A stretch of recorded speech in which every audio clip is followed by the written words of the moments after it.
Okay, we'll give just another minute before we get started. Waiting on our co-host. Actually going to swap out this presentation for one she added some content to. So give me just a moment.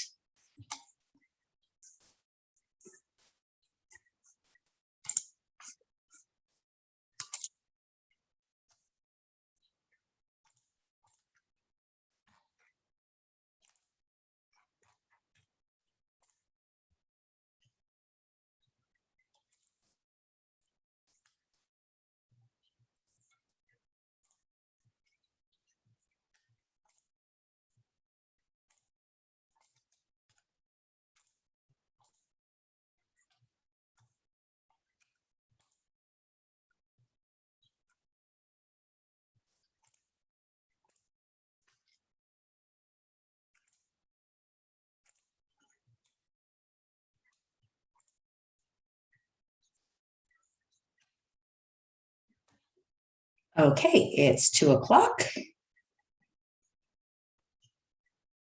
Got it. At least it's 2 o'clock Pacific. We're going to wait just a moment for Diane Majors to join us. And if she's not here in the next 2 minutes, we'll go ahead and just get started anyway.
Howdy, excellent timing.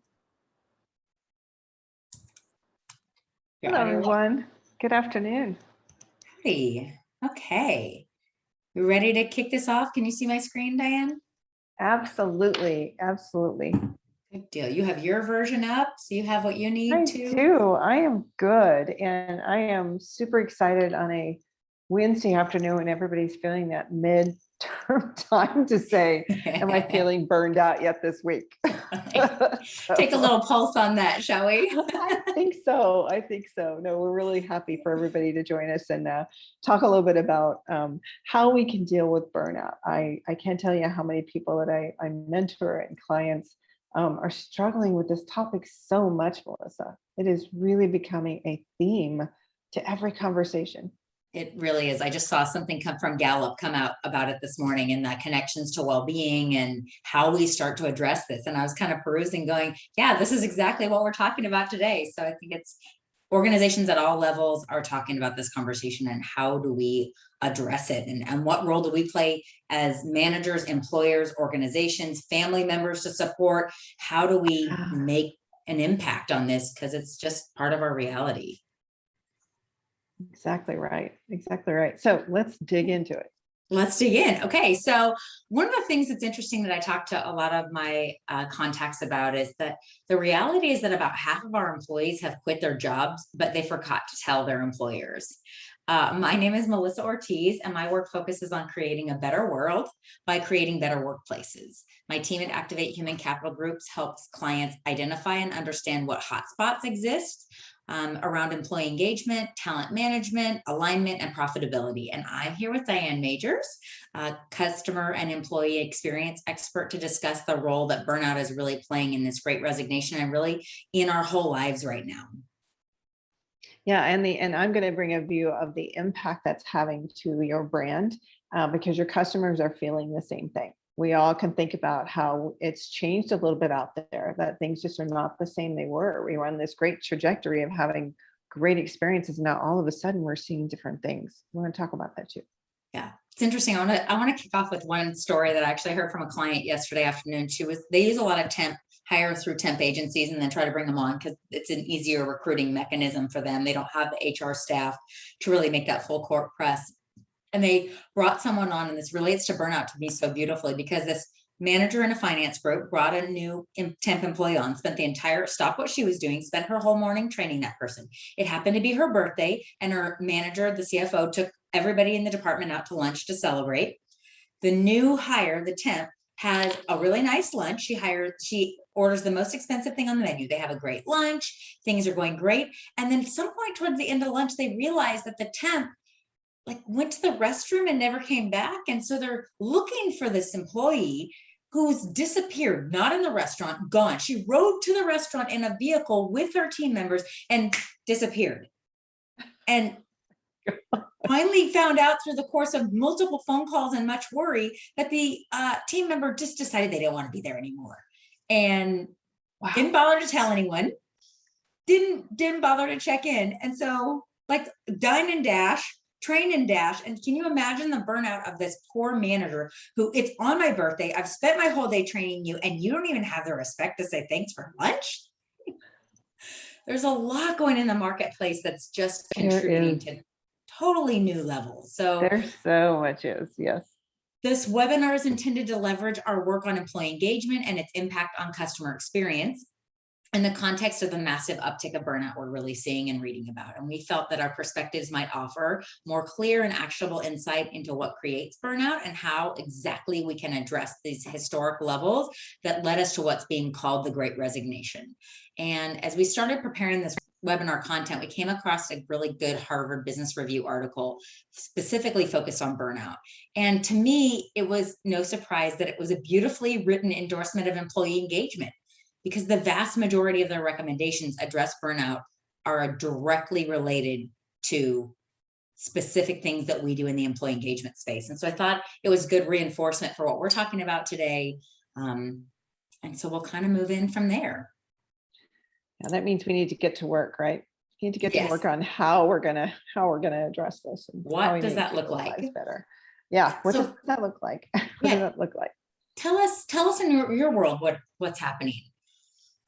We see, so I have an organization, a consulting company that we work within customer experience.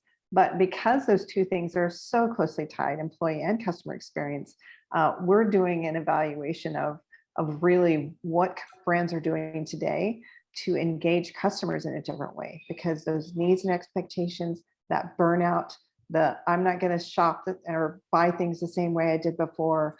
I'm not even sure I'm going to do certain things I did before. And I'm seeking out different experiences based on this, what they've had. So we're kind of, Melissa and I paid this kind of mirror image of employee and customer and kind of trade off what we're seeing happen between those two. So that's why this power play between the two of us is so great, that it's all about the experience ecosystem. Everything that's happening, that from climate shift to purpose-led organizations, that's really driving how you can engage those employees and how to make a difference. Yeah, I like that experience ecosystem. Wow, I can't speak. Experience ecosystem. That's really valuable. Great. And as I mentioned, I'm Melissa Ortiz of Activate Human Capital Group, and just that interplay between the employee and customer experience and engagement is just critical in our space today. So we're going to talk just a little bit about the changing perspectives. We've introduced that already, but we're going to talk a little bit about the reality and the impact. So what's really happening, give you some solid numbers and some solid information about what you can go to your leadership and what you need to consider as you're walking through this. We're going to talk about 4 things. We're going to talk about talent fit, which I'm sure if we start to give you some examples of what that looks like and how it shows up, going to be pretty impactful. We're also going to talk about clear expectations. And this means a lot of different things, but just be thinking about expectations from all sides of the fence. We're going to talk a little bit about resources, but surprise, this is not what you think of when you think about resources. And then we're going to talk about recognition and how that has shifted over this time period as well. So let's dig in. Do. Okay. This is one of my favorite Johnny Depp quotes. We kind of know about the correlations between stress and engagement, and we've known for more than a decade. There's heaps of research that have been conducted on the direct correlation between cortisol levels and engagement, and between engagement and the alignment of natural talents and job demands. We also know burnout by the numbers, by the dollars more specifically. Burnout costs the US economy $300 to $500 billion a year in losses due to absenteeism, turnover, reduced productivity, increased healthcare costs due to stress-related illnesses. And some organizations, this is where this quote comes in, try to combat these losses by implementing individual health programs and on-site gyms and yoga at lunchtime. And they rarely get the ROI that they're supposed to. Why? Because these programs are addressing the symptoms rather than the root cause. And there's no doubt that burnout is occurring and that targeted action is needed by our organizational leaders and team leaders. But we're not seeing that impact with the activities. So why, and what do we do about it? Yeah, I love to give you all a t-shirt and something. I'm a little famous for these kind of quotes, but I call this Beyond the Bagels, because everybody's like, oh, we need all these perks and we need all these things that we can do for employees. And you know, that's that instantaneous kind of little blip, but it doesn't solve those root cause problems. So we're going to talk about some of those things today. Yeah, and really what we see in our work is that there are a few fundamental employee needs that aren't being met when we see high degrees of burnout. And we'll kind of cover each in depth, and Diane previewed them. We're going to go around misaligned talent to role, unclear expectation, a lack of necessary resources, and again, that not feeling valued or recognized. So this is kind of a shift to look beyond the bagels, change our vision, change our perception about what the problem is. I swear I use this quote all the time, especially with my kids. I'm like, guys, the problem's not the problem. The problem is your attitude about the problem, or really where we're looking for those answers. So this is some recent predictive index data that really tried to ascertain who is burned out, at what levels are we seeing this problem. And we are really looking at a primary element of the manager in this data. So we see a manager as the window through which an employee sees the organization. They interpret organizational philosophy and objectives and initiatives. And so what we're seeing here is that there's a subset of employees, they're kind of separated by, is that manager self-identifying as someone who's sustaining unsustainable levels of burnout. And when those managers say that they are burned out, their employees are significantly more likely to be burned out. However, if the manager says, no, I'm okay, all of a sudden we see a totally different team situation. And so that really validates this theory that we've been carrying forward for ages, for 20 years, that the manager is that window for the employees of the organization and what's happening and what we can do about it. So let's see, Diane, any thoughts on this? Yeah, I think it's always, we think about people don't leave companies, they leave their manager. And this talks a little bit to that, right? That here's why, right? Here's why. This is if they're supportive and they're feeling balanced and they're always, they're not stressed out and doing the roller coaster every day where you come in, and as I used to say with one of my old bosses, I would throw a bone in the room first to see how his mood was before I started my day, because it really did set the tone for whether I was going to interact with him. It was a him at that point. And what I could expect from him that day. So that roller coaster ride, I finally got tired of it. I think that's what we're talking about here, is when there's stress in the organization and you're not showing up as a manager, or you're coming in as an employee and your manager is not acting the way that you should and setting that great example, you need to start looking at some other things, some other ways that you can manage that manager or your role. And or so your these job. strategies we're going to talk about today is Yes. really trying to address that. You're 5 times more likely to not feel burned out if your manager's not burned out. So here's some really valuable things we can do if that's the case, if we want to take some action on this. Alyssa, let's pile on a little bit with what is the reality. So great, we've Okay. talked about that there's the attitude's a problem and that there's burnout happening because of the manager. Give us some numbers. Give me some things I can go to executives and say, here's what it's costing you. Here's the impact it's having. Sure. Let's dive in. The reality of the Great Resignation is that it's expensive, just hands down, both in soft costs and hard costs. And when we look at that in context of dollars, we know that turnout has been kind of pent up that's where the Great Resignation term came from, right? People were waiting it out to see how it's going. But the job market is so strong that even though we're not really clear of all the hurdles yet, people are feeling safe enough to go change jobs. And so that's what we're seeing now. And the pace of turnover has been pretty consistent during the last few months. So we're seeing about 4 million American workers resigning monthly, and we're not through it yet. About 41%, according to a Microsoft survey, not of their staff, but global employees of the workforce, is kind of out there looking to see what's around. And so when we take that number and we think about what the cost of disengaged employees, these 41% who are kind of just retired on active duty or consistently against virtually everything, that's what we call not engaged and actively disengaged employees, what does that cost us? So the estimate is around 18% of their annual salary per year. And what we see is that the average salary, according to the US Bureau of Labor Statistics, is about $53,500 per year. So we go ahead and add benefits and taxes onto that. And let's say we're at $61,500 a year. So 18% of that, we're paying about $11,000 per disengaged worker per year. Okay, so if we follow down this line of reasoning, it isn't pretty when we consider that Society of Human Resource Management estimates the cost of recruiting and training a new employee costs our organization between 6 to 9 months of that salary. So in this case, that's $30,000 to $40,000. So these numbers alone should provide a catalyst to start talking about how we can address the root causes of the Great Resignation, because it's a whole lot cheaper to keep people and find a way to reconnect with them than it is to really start fresh. Because what we're finding with these workers when they take another job, they find the same problems. So it doesn't do us a whole lot of good to just switch organizations. Sometimes switching managers within the same organization is a great option if we can find that, but switching organizations just doesn't seem to be the answer. So I think it's important to talk about that, but what do we do about it? I know my father always used to tell me, don't come to me with a problem, come to me with a solution. Okay, sure. So that's what we're going to do, right? Sage advice. Sage lesson advice. learned. Yeah, thank you. Yeah, I live by that rule. He drilled it into me.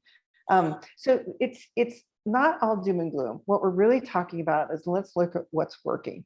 And we do know that we're 9 times more likely to report that when we have an excellent work-life balance, that we stay longer, that we engage more, that we contribute more to our organizations, that we're willing to really thrive, that we are thriving in that environment. Usually it's because there's clarity. There's clarity about goals, expectations, values, priorities. It is in your face all the time, helping you. Your voices are heard. So employees in this day and age, one of the key things in their top priority list is not money. It's about how they're valued and how they're shown that value at work, and that their contributions and their voices really matter, that their opinions are active in the decision-making process. While the environment is challenging and can be very challenging, especially in this day and age, it needs to be non-threatening. People need to know that they can try something new and fail fast, fail forward, and be supported. So taking those risks and being okay with the risks. So letting your people know that that's okay.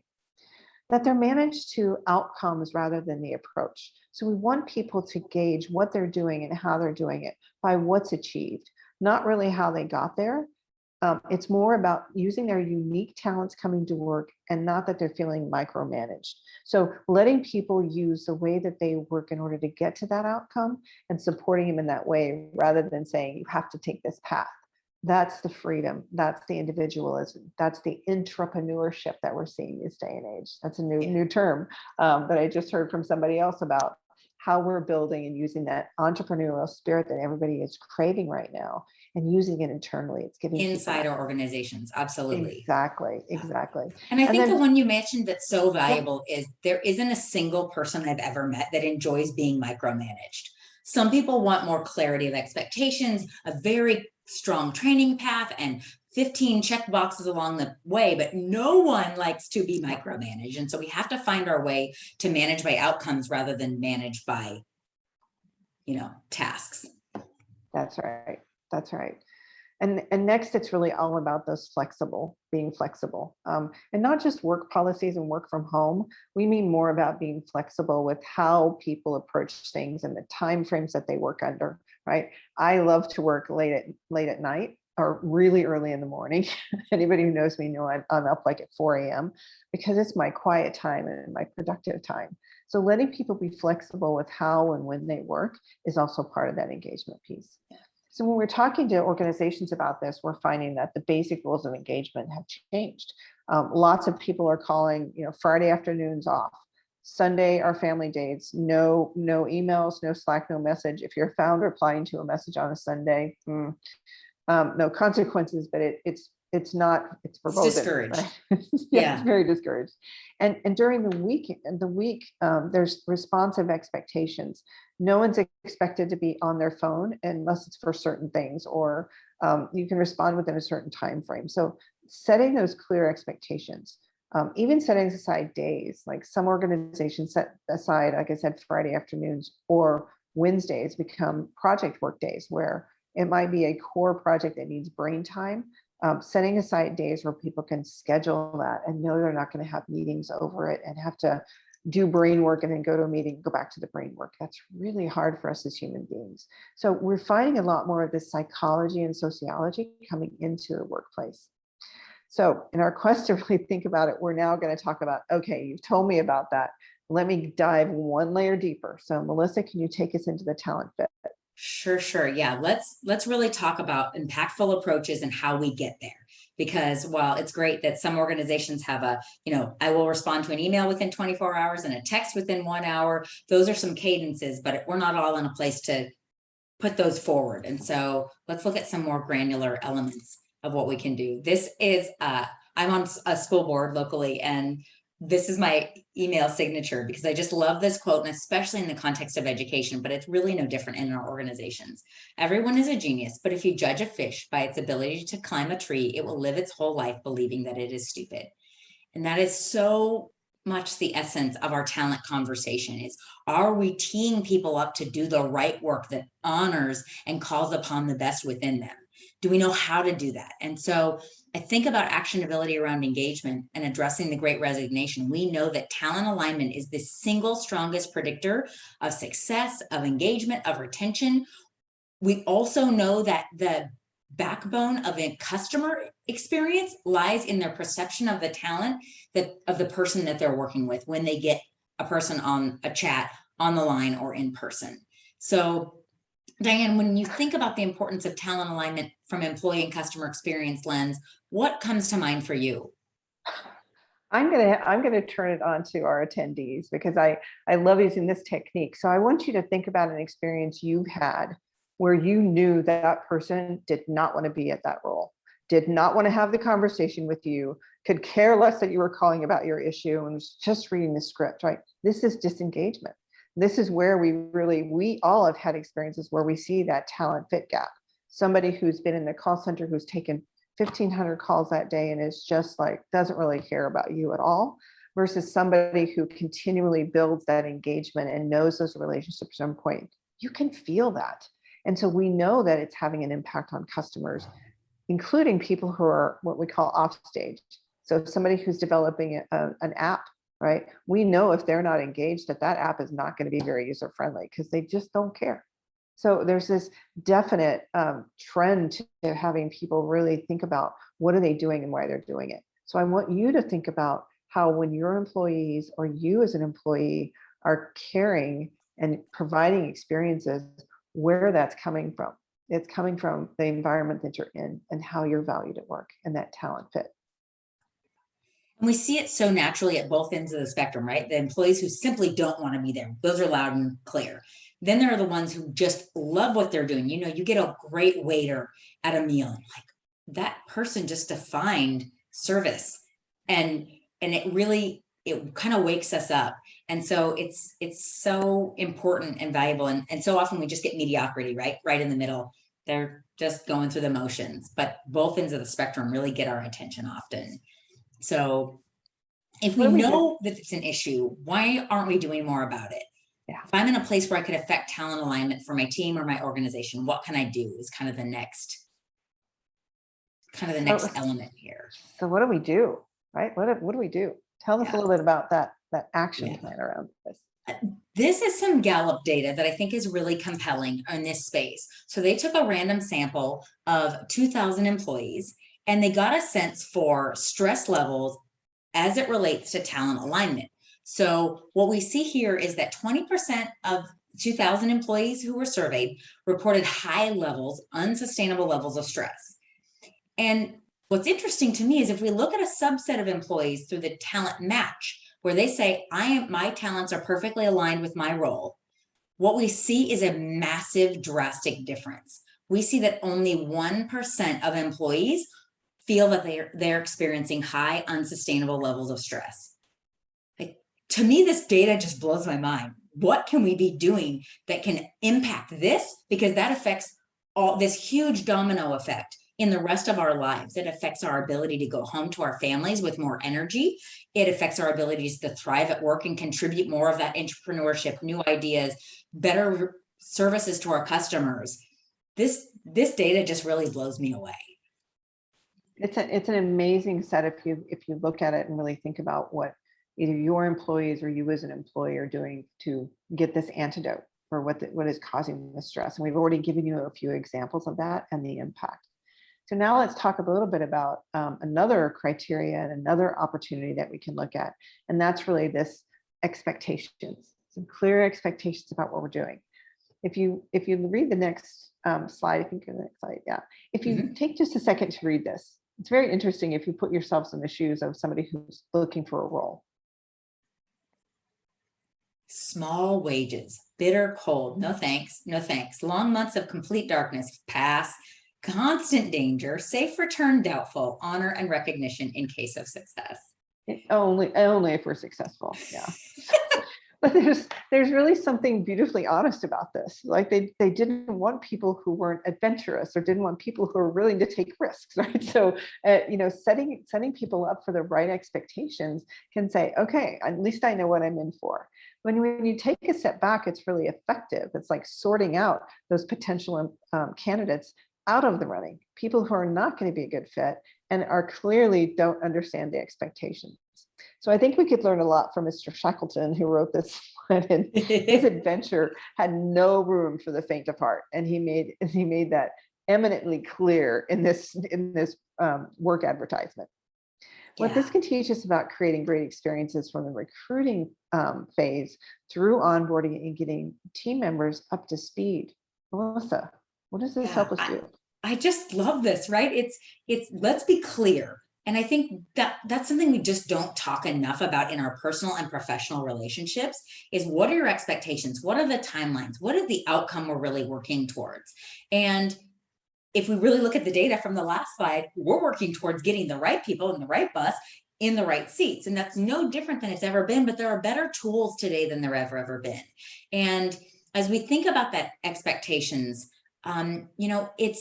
I love to have clients close out every meeting with 3 questions. Do you know what you need to do? Do you have what you need? And are you the right person for the job? And sometimes the answer to number 3 is no, right? But that's okay, because it's like, okay, well, I need you to do this anyway. I don't have anyone else to staff. We're short staffed and you know that. But knowing that, I'm going to work hard to get you out of that task consistently. Thank you for stepping up to do this. And you've been heard at that point, right? Yes, yes. And that's what it's all about, is making sure that you validated what the person is feeling. If those the bubble above their head, right? You need to be able to read that to say, oh my gosh, I don't know how I'm going to get this done. I have concern about it. I don't think I'm skilled. Why can't you give this to somebody else? Or I don't have the right talent or resources to do this right now, but I could do it in a week. It's exploring that with our employees and getting them to tell us about those things that are in their head. It's something in the work environment that doesn't allow us to admit that we have concerns or we see the obstacles. So asking them and giving them a way to really tell you that is a great way to engage them, understand what they're facing, and problem solve together. That's what reduces stress. We all know that if we're working with somebody and we're talking through a problem, that gets us so far. So why would it be any different at work? That's the whole point. Yeah. Right. Okay, so we've covered two. We've covered talent alignment. Don't care how you get there. DISC, Myers-Briggs, Strengths Finder, Predictive Index. There's so many great tools, but just trying to get our heads around who's in the job and how do we honor those talents, getting clarity on what we want to achieve together and individually. And then the next one's really around resources. And this one has never failed to surprise new managers in the employee engagement space. The diversity of when we talk about the term resources really means to their team members. So a lot of times we think about resources as I've got to have another body here to do something for me. Not quite the case. Resources, if you talk about, are things we just talked about. Clear expectations of priorities, or what are the priorities, period. Don't even tell me what they are. Getting time with your manager, really spending that time as an employee or a manager, talking and discussing what's happening in the role, what are the challenges, what are those obstacles we just talked about. Thinking about your processes and procedures. Are they clear? Do people know exactly what's expected of them and where the boundaries are? If you think about it, when you take your kids bowling, right, you put those things in the gutter so that the ball doesn't go out. Yeah. Do people know what those are at your organization? Can they tell you what they are and where they have immediacy and where they need to kind of stay in the lane? Do they have the right training, information, motivation? Those are all things that we consider resources. So don't often think when you talk about human resources, we think about bodies. That's not what this is about. Sometimes, of course, it might even be a physical piece where it is more staff, or it's a new computer.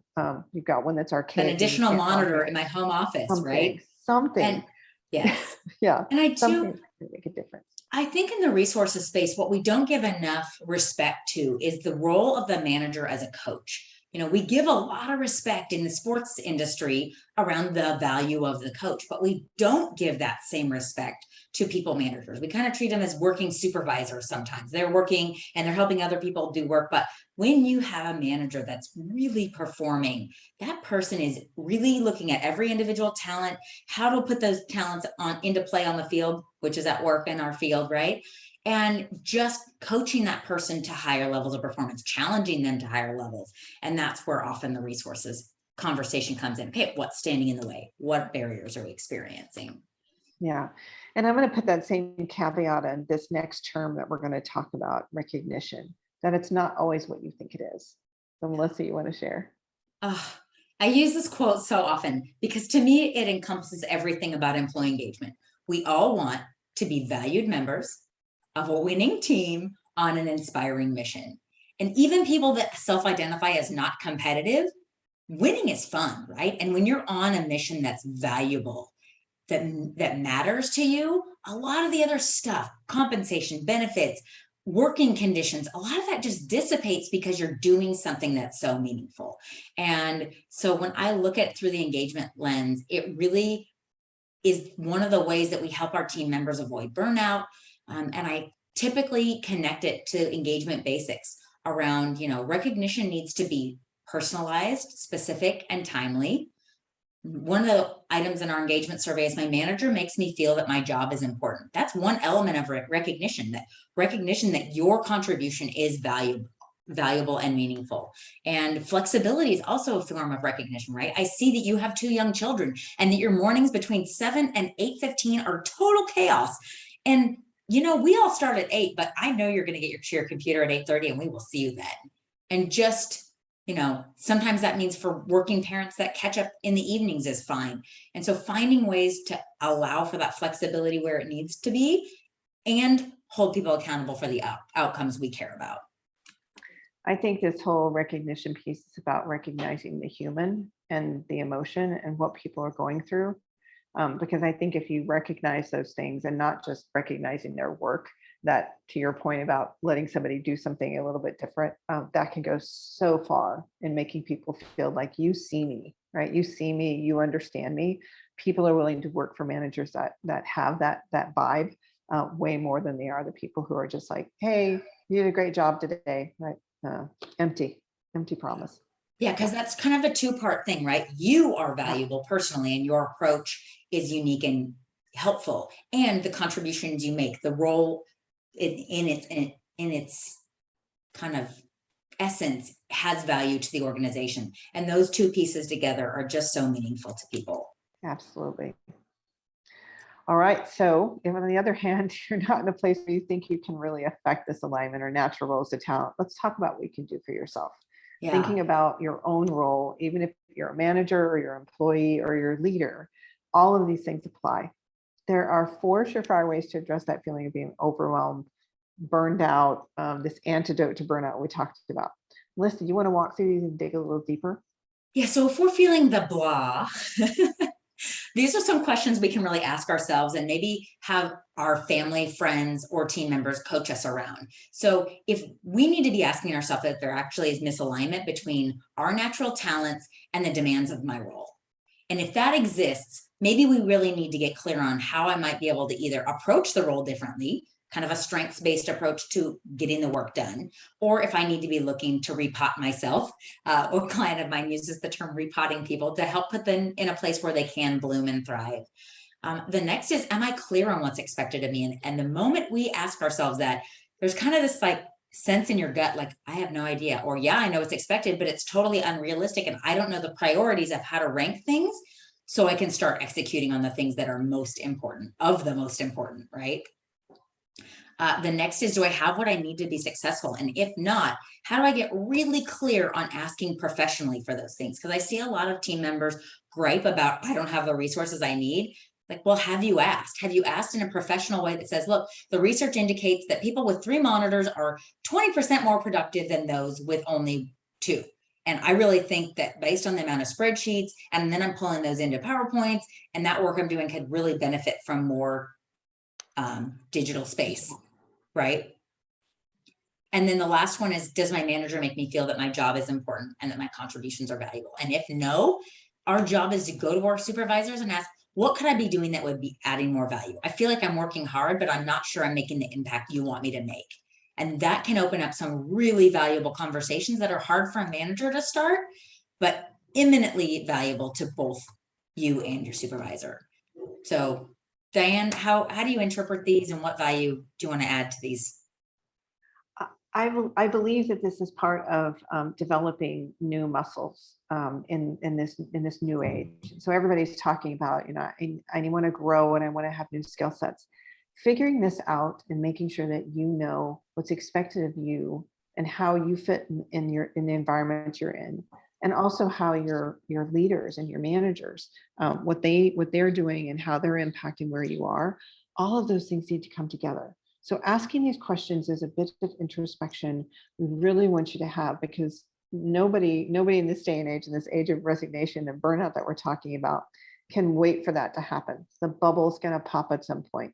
So what we wanted to do is give you really the tools to begin to be introspective and begin to understand the environment you're in, how you're responding, and some things to think about if you're a leader or even a team member that you can help others begin to realize too. Pay it forward, keep people with you. We kind of run this under the banner of owning your own engagement. Whether your employers are asking about your engagement and working on it as a team or not, your responsibility is to own your own engagement and carry that forward, because it's for the betterment of your family, your community, and your team at work.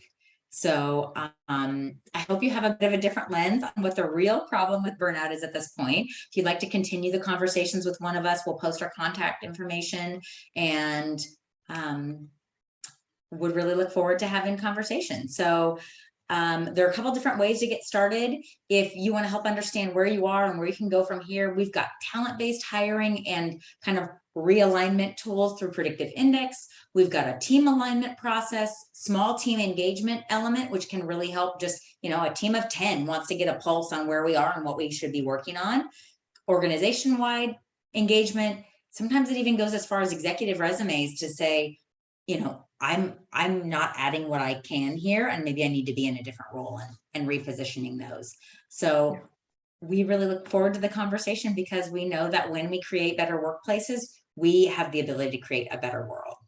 So thanks for coming and listening. Would love to hear your comments and feed this forward if you know somebody who is struggling with this themselves, either an individual or a manager. We look forward to chatting with you. So please reach out. We're happy to have a conversation and see if we can help you out.